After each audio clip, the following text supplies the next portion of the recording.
Welcome everybody, my name is Richard, and now we can get a swivel screen kit. Welcome everybody, my name is Richard, and now there is a swivel screen kit, I have to concentrate on saying that, available for the new 2024 Tesla Model 3 Highland. We've been supplying and fitting them into the previous cars, but only recently the kit's been available, so I'm going to show you around it. Let's have a look, and I'm going to bring Serge with me. Go on Serge, you get in the passenger side, you installed it, just tell us a bit about it. So this is what I mean by a swivel screen kit. You can move the center screen around. So normally it's a fixed position, something like that, and actually just a bit higher up, isn't it? But when we change the bracket at the back here, it means that I can tilt the screen a bit more towards me as a driver, maybe tilt it like that, and especially on sunny days like this, it's quite good if you've got sort of glare in a particular position. You can just move it slightly, or maybe like my daughter who's 15, she's DJing, I just swivel it around to her and she can choose her stuff off of Spotify. So it's a really handy little kit, and so basically it's about changing this piece at the back here, which is the mount for the screen. So we'll talk a bit more about how that works in a minute, but again, just to show as a driver here, I'm 6 foot and my knee is nowhere near this corner here, so even if I put my seat right the way forwards, you know, my knee isn't clashing with that corner there. I actually like the fact the screen is just a little bit lower down. I go back to my normal kind of seating position here. But having this tilted towards you makes a real big difference, I think. So I'll show it from my perspective now as a driver. So normally it's kind of about there, isn't it, Serge, like this? Yeah, maybe about this height. That's it. So you're driving along and you kind of reach across your screen here. So if I just sit with my shoulders back in the seat, I can't quite reach the left-hand side of the screen here now, but if I tilt it towards me, I certainly can. I can reach that and I can move all this around a bit easier.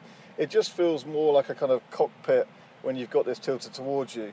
The only thing you do get is a little bit of that left segment there is kind of obscure, but it doesn't really matter. There isn't really anything there, so that doesn't matter. And actually, it's not much difference to when the screen is flat anyway, to be honest. So having that towards you, I think makes a big difference. And you can tilt it kind of up like that, down like that as well, should you wish, but actually about there is about right. So it's kind of stiff enough that it doesn't move around, but I can obviously just grab it with my hand and wiggle it like this. So over to Serge, who experimented with fitting this one to my car as the first one, so a bit of a learning process.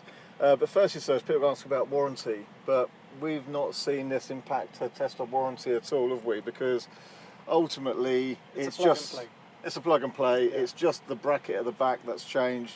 And I guess even if you've got one as a lease car, you could have this on there and remove it before you hand the car back, to be honest, couldn't you? And it will just go back. As long as you keep the original bracket, you can just replace it back to standard.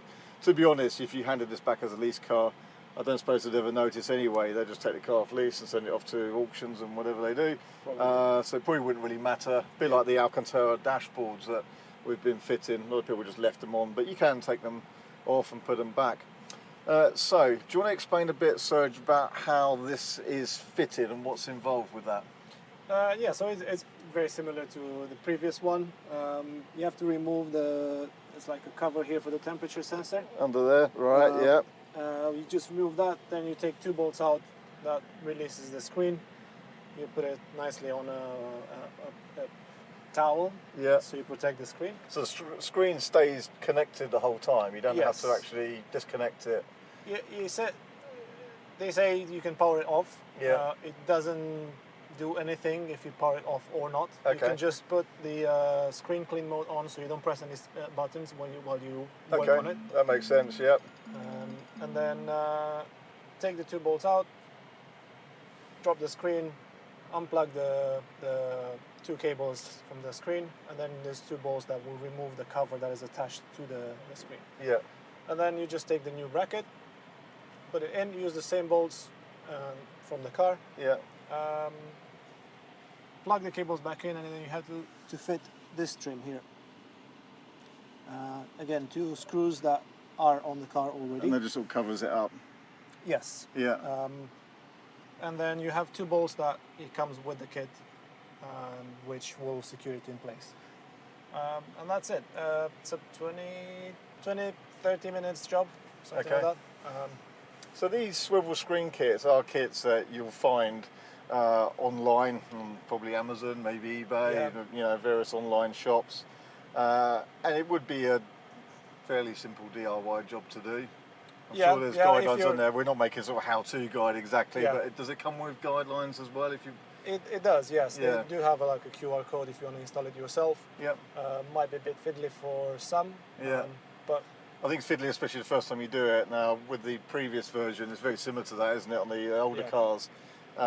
We've done loads of these, so as long as you can get to us, we're on the south coast in England, we're happy to fit this for you. Now, I'll put a link in the description below the video to the page on our website where we've probably got a picture of this, and we'll update that with any current pricing. So that pricing will include VAT and will include us fitting it for you. As long as you can get it here. We can't sort of post these away. If you're further away from us, then just order one separately online and then go about the instructions to fit it yourself. But it really does make a difference, doesn't it, to kind of how nice it is to use in the car here. It does, and it's a nicer fit than the older one. Right, okay. The older one was sitting right below the dashboard. Yep. And sometimes you would get a gap. They would provide a spacer to close that gap. With this one, there is a gap, but it kind of looks factory fit. It kind of looks like it's I can't see anything from here. Yeah. If I go this That's the side, thing, you're not going to see it most of the time. Yeah, no, it looks neat enough, doesn't it? I mean, you just can't really see it. It looks factory anyway. So the gap between the dashboard here and the bracket, you say, yeah? Yeah. This bit yeah, here. that one there. Yeah. Okay, well, we've got one on that car there. We could probably show as a comparative, and we can still supply and fit the ones for the previous Model 3 as well, can't we? We So got both. this is this car here in the Highland. Still got to get used to the indicator stalks on the steering wheel, but to be honest, I found them to be okay. So I think that's great. Well, let's show then, whilst we're doing this video, the previous car. So we'll open up that one, and you can see it's a very similar thing.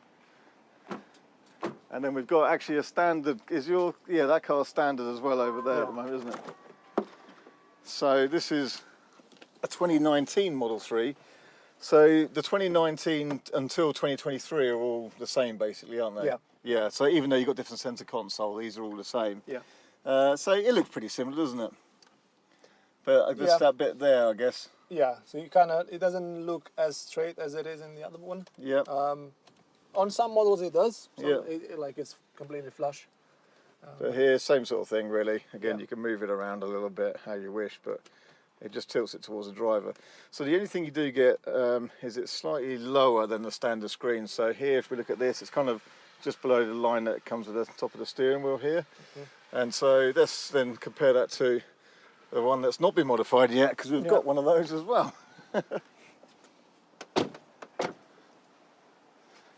It's quite a warm day today. It's warm in that car, isn't it? So, and so this is a standard screen fitment where you've got the plain mount at the back like that.